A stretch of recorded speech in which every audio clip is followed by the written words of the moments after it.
I'd like to welcome Angela Aguilar again. She's the executive director of CityTeam. She comes from a tough childhood, and I'm sure that you'll share a bit more with us, but she came from a childhood of depression, homelessness, addiction, attempted suicide in institutions and jails. Hopeless and tired, she was unloved and unlovable and entered CityTeam's House of Grace. There, the staff and residents welcomed her and loved her as she learned to love herself. Angela went on to be a case manager at House of Grace and now is the executive director. I'm sure we'll hear more about her story in her talk this morning, but we want to welcome you and thank you for coming. Thank you. Well, thank you all for having me this morning. So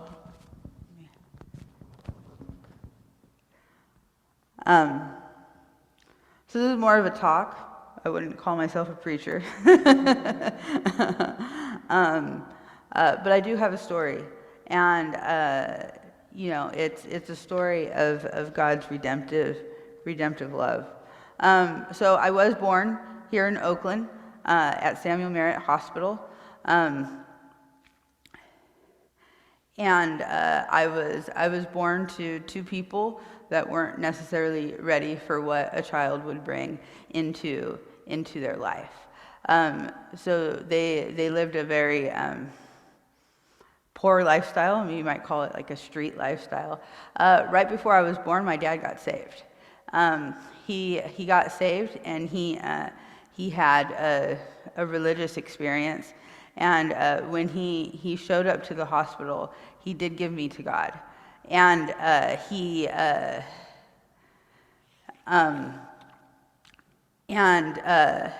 that time, my parents actually hadn't named me.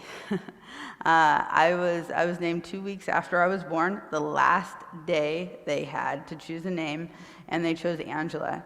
And what Angela means in Hebrew, of course it means angel, but it also, in Hebrew in its deepest form, it means messenger of God.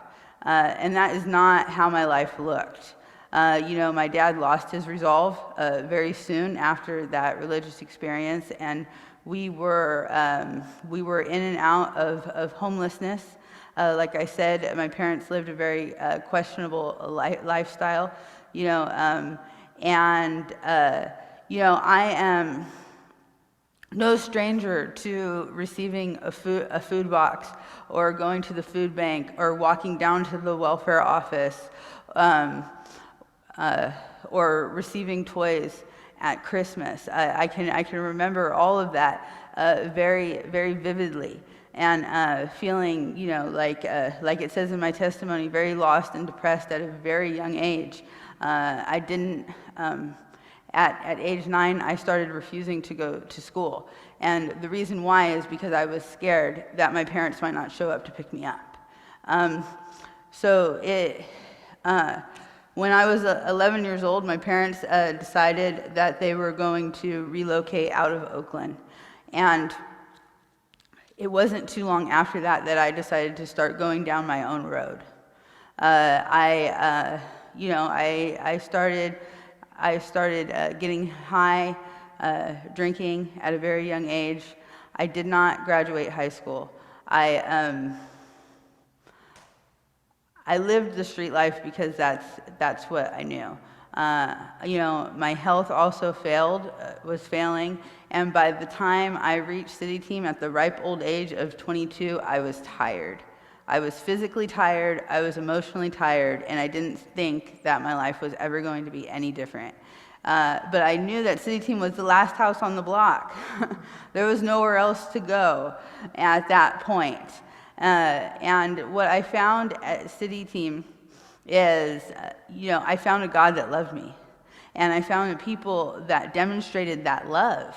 I hadn't heard people say very many good things about me throughout my life. And at CityTeam, they told me that I was smart, that I could do something with my life, and that things didn't have to be the way they were. And I started to believe them. From there, I did begin to start becoming educated. I did end up working for CityTeam. I worked in that women's program in San Jose for 8 years, and then I worked in the HR department for about 2 years before I came back to CityTeam Oakland, which is really what this story is about. I thought that my life was redeemed. I thought that I understood God and His love for me. But when I came back to Oakland, that's when I really, really began to understand the magnitude of what God was doing. I've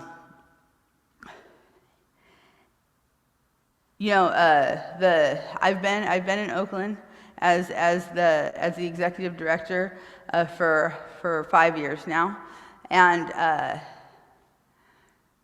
pursuing this position was not my idea. It was open, and a coworker came to me one morning and they said, "What about that position in Oakland that's available?" I said, "I hope they find somebody that's going to be great for that job." And he said, "Well, what about you?" And I said, "I'm not qualified for that job." And as I went through that day, I had told several people that he had suggested that, someone had suggested that I applied for that job, and I expected somebody to laugh, and nobody did. And people suggested that maybe that was a good idea to apply for this position. I was not convinced, but I did move forward with the application. And when I told my boss at that time that I was applying for the position, he was thrilled. And I could not understand what God could possibly be doing. And I began to pray. And when I prayed, what I heard God say is that Oakland needed a leader that was all in. And I said, "Well, God, for all my shortcomings, I can be all in. I can do that for you." At this point, I was still doing it for God. I didn't have this real emotional connection to what I was trying to do. When I walked into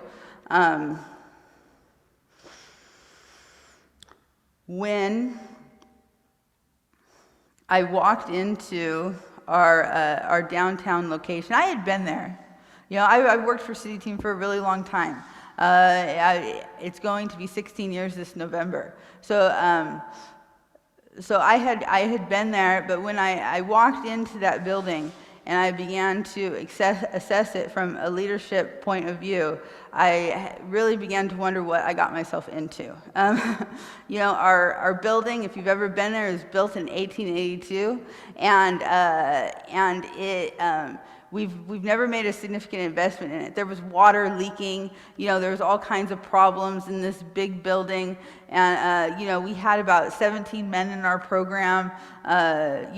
We served dinner. Our services were very limited. We were short on food. There was a lot of things going on, and there was a lot of problems.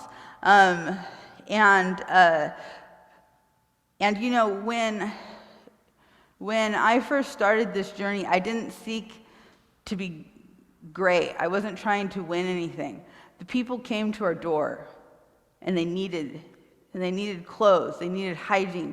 They needed a place to come in and rest. And my heart went out to these people. And that's how we became big. We didn't become big because I had this great goal that we were going to be big. We became big because there was a need, and we sought to meet it. The first Christmas I was there, we do this big toy drive. We give all these presents to all these families, and and it was a big learning curve, but that's not what the story's about. So it was Christmas Eve, and what happens is we get a lot of stuff like right before Christmas, and I didn't know that was going to happen, right? Because it's my first year. So I had all this stuff organized in the basement, and we were like, okay, whoever calls, whoever asks, we're calling people back, to come and get these toys that we have. And this mother came to the door, and she had her 7-year-old little girl with her, and the look of desperation on her face, and she was like, can we get anything, for Christmas for my little girl? And I said, yes. And I was like, why don't you come down to the basement with me? And at this point, it's set up like this big toy store, right? So I'm able to give this little girl this big, one of those big Costco Christmas bags. And I'm like, whatever you want. Take whatever you want. And at first, like, she couldn't believe what I was saying. She was just like, and her mom was encouraging her, and I started like offering her things that she might like, and she began to get into it and fill this bag, and this little girl looked at me and she smiled, and it was the first time I had seen her smile. And then I looked up at her mom, and her mom was smiling, and I connected. I connected with the fact that I was that little girl. And I connected with what an opportunity it was to be able to offer this little girl whatever she wanted. And at that moment, I began to realize that, my experiences as a child and, the experiences that I've gone through had given me the compassion to do that. And it's more than that, though. It was healing, because up until this point in my journey, there was a part of me that was running from my childhood. It was never a part of my testimony. It was never something that I went to in detail, besides the tiny paragraph you've seen on my testimony. That's as deep as it ever went, what I told you about it. And so as we moved forward, I began to get this vision, right? Like, I began to get this, I started to tell people, that I wanted our building, I wanted to do all this work on our building so we could house more people, and so we could serve more families, and the vision that I had for the capacity that building had. And I began to get this vision for this property, where we could house women, because there were so many women coming to our door that had nowhere to go. And so I would tell people, I want this property and this program so we can help women too, and to be able to expand our services in that way. And at that point, I never believed that it would happen. I really wanted it to happen, and I knew that God could do anything, but it's just, one of those things that it's like, this was so big, right? It's a big building, and it's a big deal to buy property right here in Oakland, and to be able to succeed in that. Well, two and a half years ago, God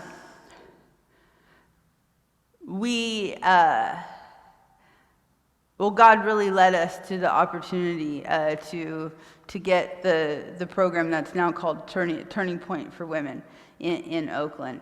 And I met with several realtors. They all told me it was never going to happen. And I didn't put a whole lot of effort into looking on my own. And what happened was, somebody sent me a listing, and I went and I looked at the property, and it was the only property that I looked at. The gentleman selling that property happened to have volunteered with CityTeam, and at various times in his life, and he had been running his own not-for-profit out of the building and basically just didn't want to do it anymore, but he still wanted his building to go to good use to the community. So he was happy to sell it to us at what we were offering. And that was a miracle within itself. And, we did a lot of work on that building, and we invited people in and we told them about our vision there. And we had First Pres Berkeley came in and they did the backyard and they transformed it, and it's just beautiful. And I was at an event there one day before we opened, and I was sharing a little bit about my childhood, and when I walked out from that event and I walked into that backyard, it hit me like a ton of bricks. God works all things for the good of those who love him. And that God had used it all.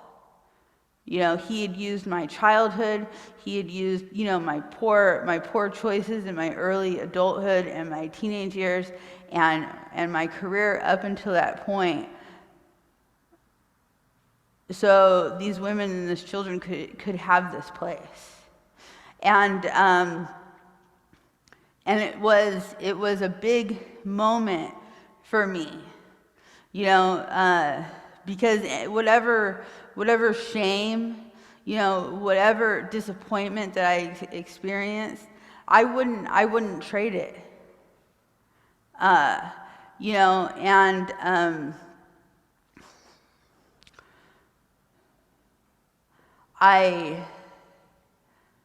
I wouldn't trade it. And, today, CityTeam Oakland, we currently have 24 people in that women's program, 14 adults and 10 children. It is full of life, and it's a place where these women and children can feel safe, and they can transform their lives. We currently run mobile food pantries throughout Alameda County to low-income families. We go to where they are because we understand that it's hard, to get on BART with a bunch of kids when you already are struggling to make ends meet, and the different struggles that people have getting to certain locations. We do our seasonal outreach. We now serve about 1,000 families at Christmas. I think that we did 1,300 backpacks for back to school this year. And we do serve food to the homeless, and we try to meet people's basic needs. And the most recent miracle that we've experienced is our building downtown went into construction August 1st, and you can walk through that building and there's walls torn out, and there's holes that are exposed in the floor, and we're going to be able to redo that building. We were able to go through the process and apply for grants, and generous donors just came and they were able to fund that project. It took me the better part of 3 or 4 years. But we're there, and what we're going to be able to do is we're going to be able to house 90 men a night in that building.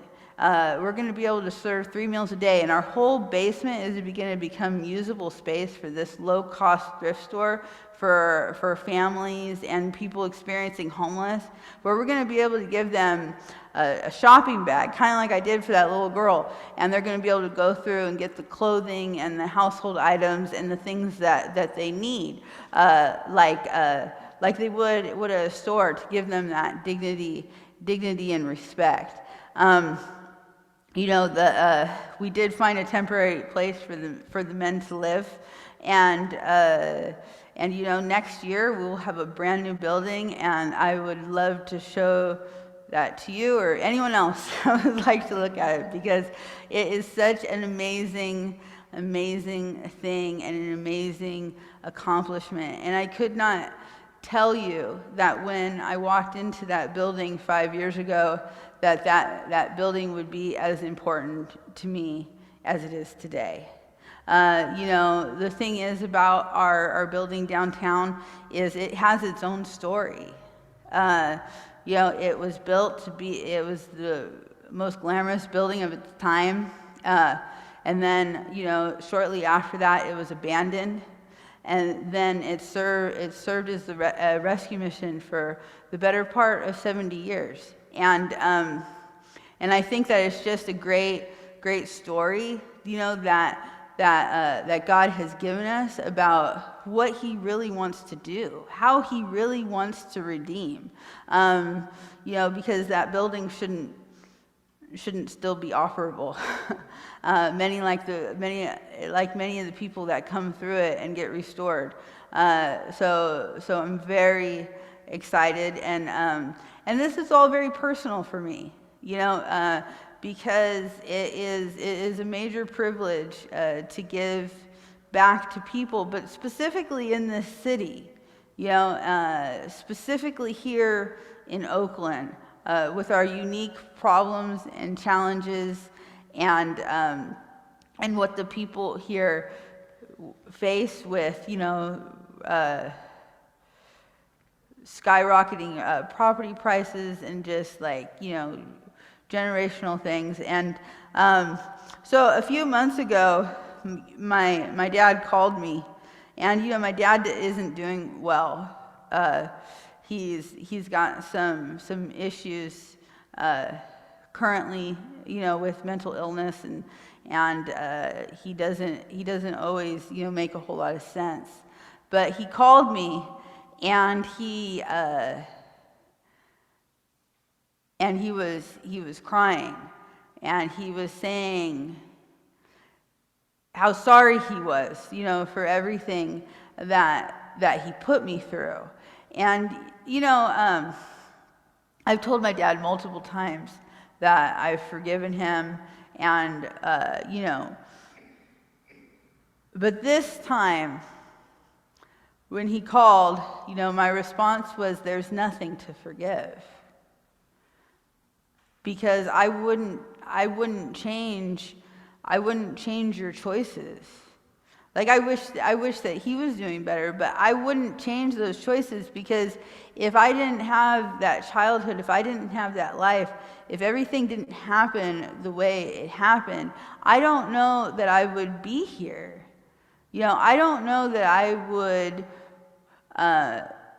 would have the drive to expand this ministry, or to be the person that I am, or to have the empathy that I do. And I have I've seen God work in amazing ways, and I wouldn't trade it. And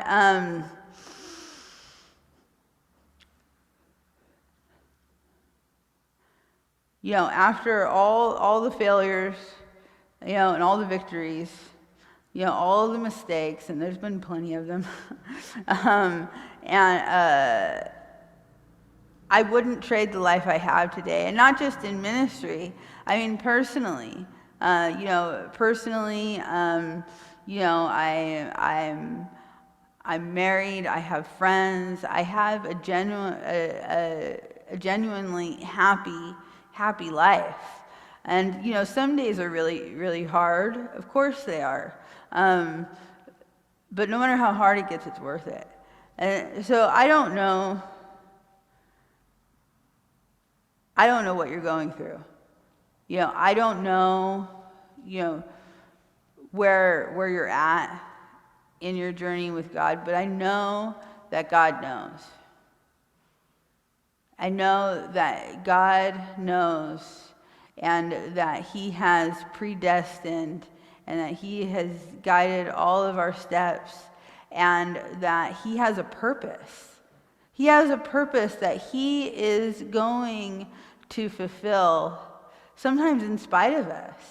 And that even when, we don't know what to pray or what to say, that as long as we keep going forward, that God is going to put it in alignment with his will. I definitely did not know how, to raise money for a multi-million-dollar building project. I didn't know how, to start a program. I didn't know a lot of things, and I still don't know. A lot of times God just showed up at the very last minute, usually. But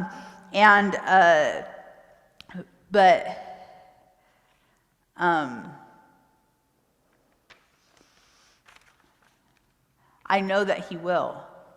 Whatever, I know that as long as, we continue to seek God, that he will show up, and that he does have his own purpose, and that when we stop long enough to listen, that he will reveal it to us at the right time.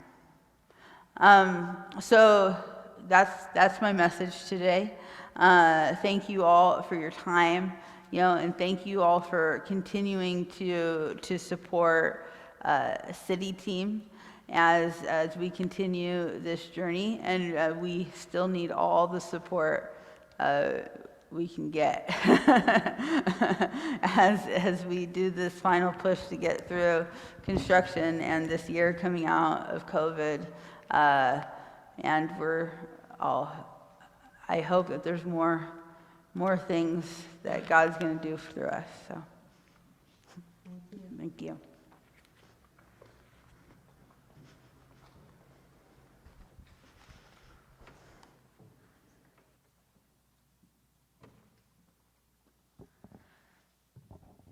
Thank you, Angela.